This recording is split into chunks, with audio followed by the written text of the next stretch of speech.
Welcome to the Ultimate Wellness Group. Today we'll discuss injuries and swelling. And the main thing that I want you all to think about is this aspect of, is mainly an idea that comes from athletics. Somebody sprains an ankle, twists a knee, hurts a shoulder, you know, busts a finger when, either women or men are playing, just about any sport, there are injuries. And what we notice is that immediately the trainers will put ice on these injuries. So we really have to ask ourselves, what is the basis of that? Why are they doing that? And how does that associate with healing? So the first aspect that we have to look at is, what is the normal response to an injury? The normal response to an injury is a very quick and fast pain sensation.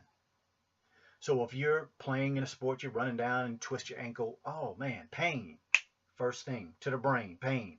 The brain has to respond. That's communication. That's like you listening to these words that you're hearing come out of my mouth now. The pain sensation is communication to the brain. What does the brain have to do? Respond to that pain with an answer. So when we injure something in our body, whether it's a break in the skin, whether it's just a strain, or it's a break, or anything that destroys, injures badly, or just minorly any structure in the body has to respond with an activity. And that activity is to send more blood flow. Why more blood flow? Because the cells, the nutrients, all of the necessary equipment to solve that problem has to be sent to that area by the blood. So the body finds what is necessary, or it may be circulating, and then it says, okay, injury to the ankle, boom, that's where we need to concentrate. Let's send some stuff there. What starts to happen?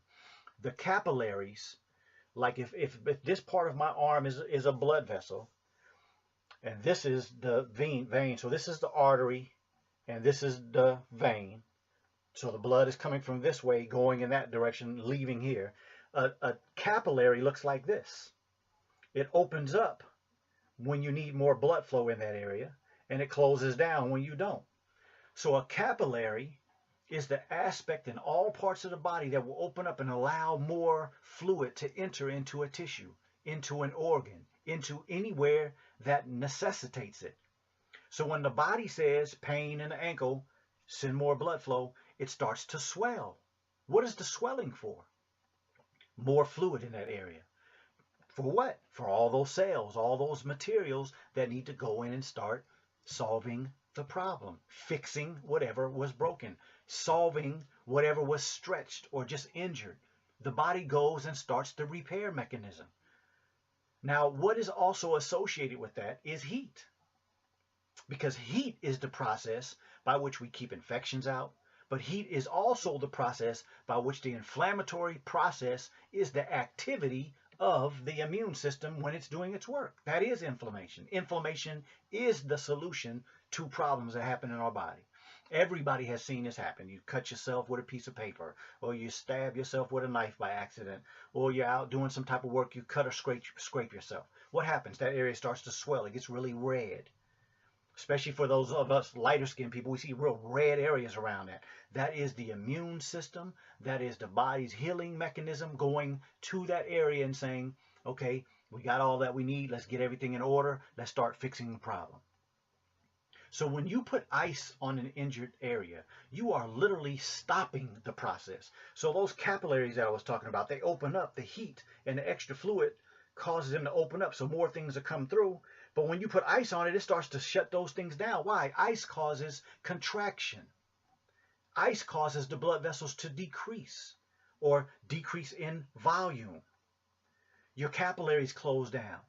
The amount of blood flow that's coming in that area is decreased because the coolness keeps the blood flow away. It slows down the blood flow. And I shouldn't really say slows down the blood flow. It decreases the blood flow. So there is no reason for you to put ice on an injury. None.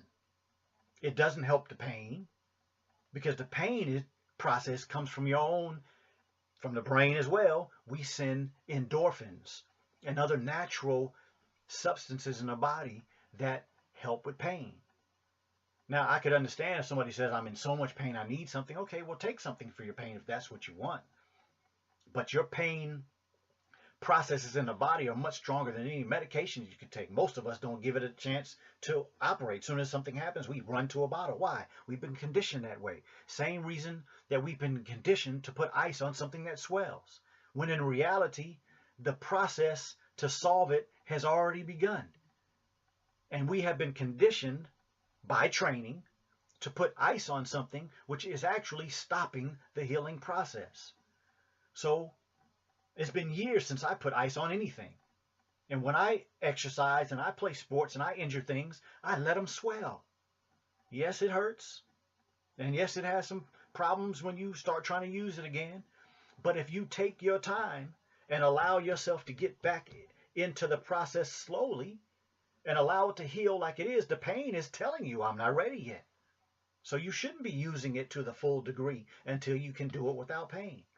So where did that thought process to come from about putting ice on it? That is the foolish aspect of sport and play, where we want to get you back on the field. We're paying you, so we want you to play. We don't care if you're hurt. Put some ice on that. Get that swelling down. Get it back functioning so we can put it back on the field. That's where that whole process comes from. That shouldn't be something that we as average everyday people should be using, even though that's a common idea. Nobody can argue that. That's the way the body works. And I'm sure there are going to be some people that hear this video and say, oh, he doesn't know what he's talking about. Prove me wrong. That is the inflammatory process. The swelling is the healing. And when you ice something, you're taking away the healing process. That can't be argued. That's physiological. That's the way the body works. And that's the way God made the body work. So it's just a suggestion. First, information. Most people probably don't know that. But now you have a decision to make. Will you continue to follow people who do things for an economic, commercial perspective, or will you do what is best for the body? And that's what I'm about. These videos are free, and most of what I do is try to give people free information so that you can make some decisions in your life that help you have better health. Something to consider. Next time you have any type of injury to your body, allow it to heal. Allow the processes of the body, which are the best processes, to occur and do what they are made to do. Your body has the ability to heal itself if you give it the right substances and you give it the amount of time that it needs. So, hope you learned a little something about swelling today. There are many, many different actual substances that I could name, such as histamine and bradykinin and all these type of things. Some of those names are in some of these slides, but I didn't want to get too into the specific science. I just wanted you to get a general understanding. But of course, some of these slides can offer you much, much more ability to go in and do some research further into some of these specific ways that the body is going to heal. So, hope you enjoyed today's video, and thank you for tuning in to the Ultimate Wellness Group.